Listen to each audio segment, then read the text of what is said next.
So here, when I was reading this for the first time, when in the morning when I had to prepare, that I saw what are the key words here that Paramahansa Yogananda is talking about. First of all, he's talking about the power of prayer, and prayer. I think there people those who are sitting in this room, almost everybody must have prayed at some time or the other, and also realize the value of it and the power of it and the kind of fulfillment that they must have received from it. But again, here there are two ingredients which Yogananda is talking about. That in order for the prayer to be effective, first of all we should have faith, and then the power of concentration. So without these two ingredients, this is not going to work. So we'll talk a little bit about these 2 points and how we can make it effective. And above all, another thing which is very prominent here in this is that should we really pray at all? And if we should pray, what should we pray for? And so those are the thoughts which were coming to my mind. So in general, if you see Yogananda in the prayer book, which many of us know, he wrote some of these poems in the prayer book, which he titled Whispers from Eternity. And he said that this is something which is like directly talking to God. He could write all those things in a poetic expression. First of all, he said that we don't have to beg in prayer. This is something what we see in the dark ages, where this was kind of thrusted upon all of us, that you are as in most of the times it was the fault of, you we may say, priests and the pandits, those who were kind of intermediaries between individuals and the god. So Yogananda, when he came, he wanted to impress upon everybody this fact that you don't need anybody in between. You can directly commune with God. This was the primary thing, probably what he wanted to share with us. And that is why he titled his organization as Self Realization Fellowship, which is nothing but to realize the self within. And then he said, you have to demand like a child, just like we are praying right in between. God, you are my mother, and we actually do that in Sanskrit shloka, Tvameva mata cha pita tvameva bandhu cha sakha tvameva, which is nothing but saying to God that you are my mother and you are a father. So how do we ask from our parents? If we need something, do we write an application? Of course not. We just go and tell them. And even before we go and tell them, almost many times they already know our needs, and it's just a matter of time when you don't have to ask and it is already ready for you. So that is what he said we have to do. Yogananda was saying that demand like a child. If it is a genuine need, you can tell your Divine Mother, like, Divine Mother, this is my need. You need to fulfill that. And at the same time, he said, if you can add a little, because sometimes our wisdom can fall short than the divine wisdom, even if it is a genuine need which is appearing to you. Let's say, I do remember I have to sometimes pray for getting, let's say, good marks in the exam, and as when I was a child. But then I used to tell God in a way that only if I deserve. That is what I used to add in the later on. Otherwise, I should not. So this is something which Yogananda also said, that you can add later on in that prayer itself. That God, this is what I feel. Maybe it's a prayer for that you want more resources to sustain your family. Maybe you want to pray for somebody's health of your loved one. And so there is nothing wrong with that. But then in the end, we can say, if that is your will. So that is how we should be praying. And also, if you see in general, there is a point when we reach in our lives when ultimately you realize that what is the highest goal for which we should pray. As we were praying today also when we started this satsang activity, that I want to live in your presence. Because if we are living in his presence, if we are able to tune in to his presence, then we already have what we need, and in that case you don't need anything beyond. So later there is going to be a time when ultimately we will reach that point that you will not pray for anything else. So having said that, if let us say we are praying, how can we make the prayers effective? Because here he is giving this example that although he was taking his boys on that dangerous waterfall, and no eventuality was happening, but the same thing when it was repeated by some other teacher, there was an accident. So what was missing over there? And the missing ingredient was, he said, the faith. Faith was missing, and maybe the spiritual power was not there, as he said. So what was lacking? So how to develop that faith? So what comes to our mind? And as I was thinking about this fact, that what gives us faith? Faith, if you see, is something of experience. Like in general, as I experienced this during the COVID time also, and also during our routine life, that as you sit and meditate, sometimes we keep God at a distance. That okay, I'm praying here, and I'm meditating, I'm doing these techniques, and I'm practicing these techniques, and eventually I will reach God. So you see, we start always from a distance, that okay, I'm sitting here, God is maybe somewhere around me or somewhere away from me, and I am practicing to reach that goal. And I also started from that same, you can say, mindset. But there came a point when I started feeling that okay, I'm sitting here and I'm meditating, I'm practicing some of these highest techniques which have been given to me. But what is happening inside me? And I am sitting here, it's a body, and my breath is moving. There are some processes which are happening right now. I being from medical field, so I could actually visualize them much more easily, that okay, what is happening behind the cellular machinery, and what is the power which is sustaining right now me, as if, and which is giving me even the power to practice the techniques. So you see, that is why we have a beautiful chant. Sometimes we sing that, what is this life flowing through my veins? What is this energy flowing through my form? Can it be other than divine? So you see, even in that moment, divine is right there with us. We don't have to attract him, or we don't have to push ourselves to reach to that goal, or we don't have to work too hard to, as Yogananda often used to say, never feel that God is away from you. God is right here. In fact, he is the closest reality which we have. Without that, we can't even talk, we can't even breathe, or we can't even do whatever, even what to talk of practicing the techniques. So that is why sometimes techniques can also create a gap between you and the God, because that is why if you see an autobiography of a yogi, this question was put to Yogananda, that okay, you practice techniques, but do you have anubhav? I'm forgetting who was that saint who asked Yogananda that. Do you have real experience of God? And Yogananda said yes, because ultimately techniques is just to prepare, to make ourselves more receptive to that fact, or to give us that mental clarity that yes, God is right here.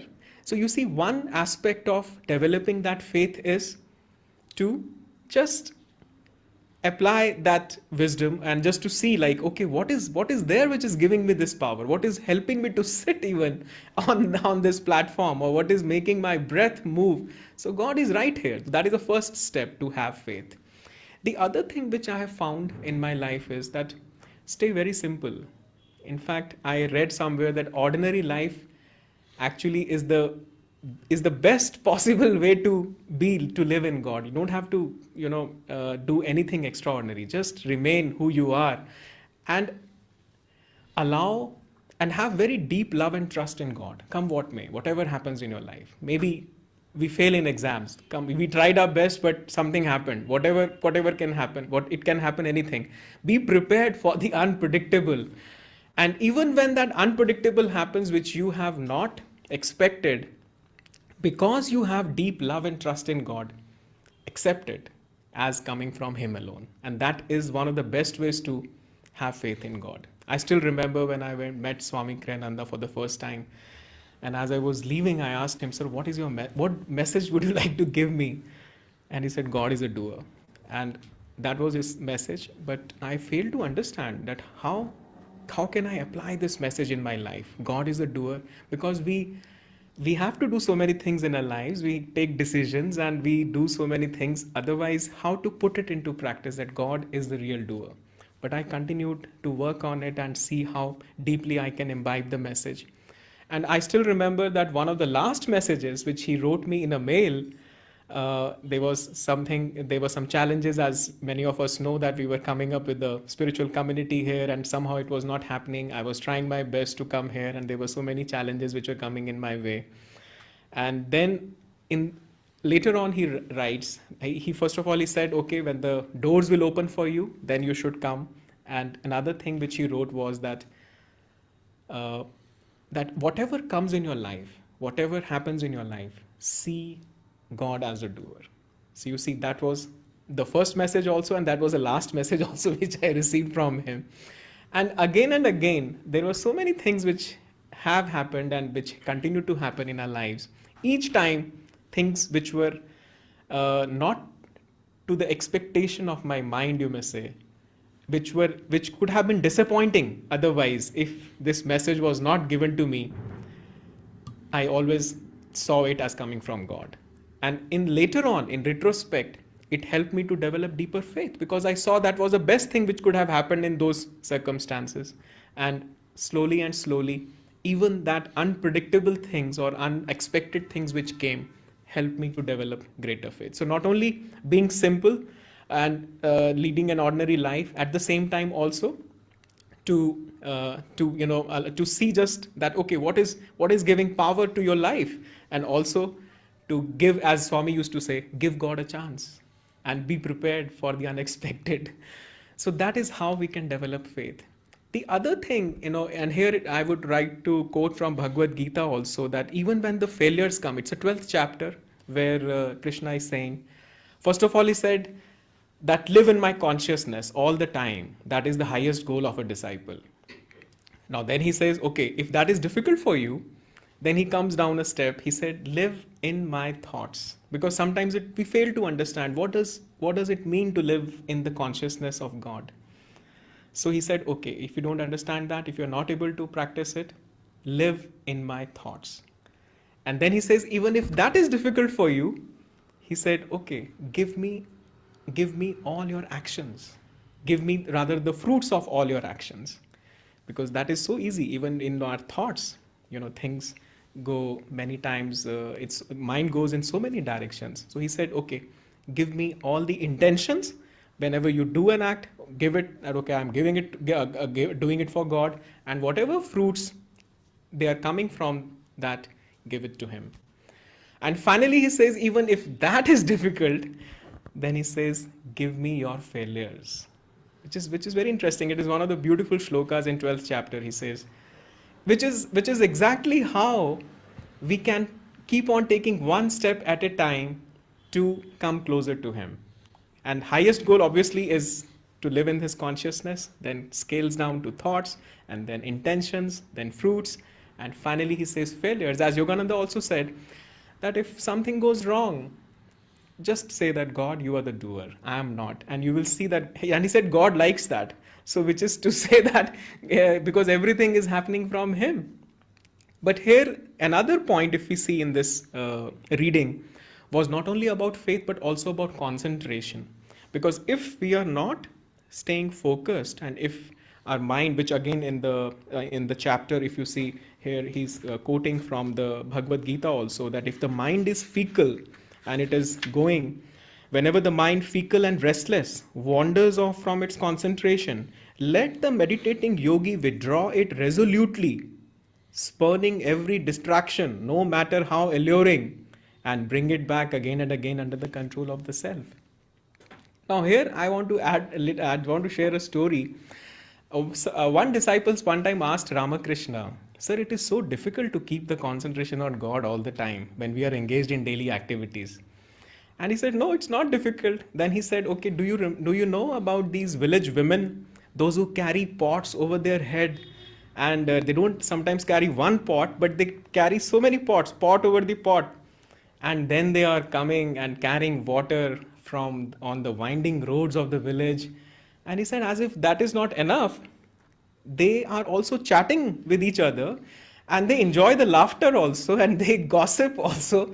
And on the way, if somebody just comes to meet them, they also talk to that person, and all the while their attention is on the pots that they are carrying over their heads, because they don't get so engrossed in the gossip or the talk that they forget about the pots, and otherwise everything will topple down. And he said, that is the way to keep your attention on God and keeping that concept. So he said it's not difficult, it's not impossible. Yes, it will require some practice, but he said, can't we learn from those village women that we can have our attention on God and yet we are busy in our daily activities? So this was a beautiful point which I thought can help us to keep our concentration. Another thing which can help us is, which Swami always used to remind us that he's always used to say, live more in your heart than your mind. And this is something which we, sooner or later, we come to a point where we understand that, okay, if everything is one, then I am not the body. And I think many of us start understanding and practicing this point very early, that I am not the body. And this body is not mine also. Now that is also something, it is, you can say, one step later. And another thing which we have to remember is that this mind is also not, that I am not the mind also, and neither this mind is my own. Now that is something which will require a little more hard work, because we tend to identify with the mind so quickly that, okay, we say, okay, this is my thought, this is something which is inspiring me or whatever it is. But those thoughts, if you remember, Yogananda said, are not our own. They are just roaming in the ether. They are not individualized. They are universal. And just because they are crossing your mind, they don't belong to you. And ultimately, what is mind? Mind is nothing but flow of thoughts. So can we really say that the mind belongs to me? And if somebody, I was reading a very beautiful book where he said, there was a point when this guy was a psychiatrist. I mean, he was a practicing psychiatrist in US. He wrote a wonderful book called Map of Consciousness. His name is David Hawkins. And he said, first of all, he said that there came a point when he started treating his body and mind like a furniture. That, okay, this is not me. It's like something which is there. I can use it when I need it, but that's not me. Because this is something like, if it is crossing your mind, if some thoughts are crossing your mind, they don't belong to you. So can we maintain that much distance with our own mind? And that is how, if you see, this chattering mind is like, restless mind is the only distracting thing which distracts us from keeping the concentration on the God. And living in heart, living in that feeling aspect can be the easiest way, because thoughts always follow the feeling. So the love for God will quickly calm down the mind. And that way you can say that, okay, yes, a mind is an instrument that I'm using, but that's not me. That doesn't belong to me. And David Hawkins, again, he wrote a very beautiful observation. Since he was a psychiatrist and he was treating many patients, he said, I have observed very interesting thing, that let's say two patients have similar problem and they were given similar treatment, but the doctors are different. And he said the outcome was different, because even when the ailment was the same, the treatment was the same. Why the outcome was different? He said, because the treating physician's consciousness was different. Because the consciousness of the individual was impressing upon the patient, because everything in this universe is conscious. We are living in our own universe. We don't know that, but we are actually creating and living in our own universe all the time. And that, because we are projecting, now there is something, now there is a scientist, DRDO scientist sitting with me here, where he might appreciate that in physics, especially in quantum physics, we say that this what is called Heisenberg principle, that subatomic particles, they start responding to the observer. That on a subatomic level, nothing is concrete. Everything seems so concrete when we look around, but as we go deeper down, everything is observer dependent. So this universe is responding to us all the time. What kind of consciousness we are giving to the universe? And he said that was the same principle, because the physicians were different. They had different levels of consciousness. Even when the illness was the same, the treatment was the same, but outcomes were different. He even observed that the side effects of the medicines were different.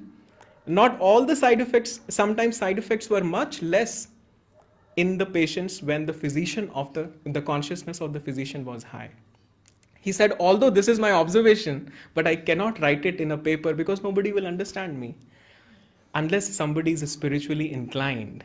He said, so that this is how science is at that particular stage. And Swami used to jokingly sometimes say that 100 years before us also people were practicing science and treating patients, and today we sometimes laugh at them that how immature or how in infancy that their science was. And he said after 100 years people will laugh at us that what are we doing, because the consciousness will continue to grow with time, and gradually you will see that people with in the higher age and in the higher consciousness, when they will treat their patients, they will certainly have better outcomes, which is an observation by this gentleman.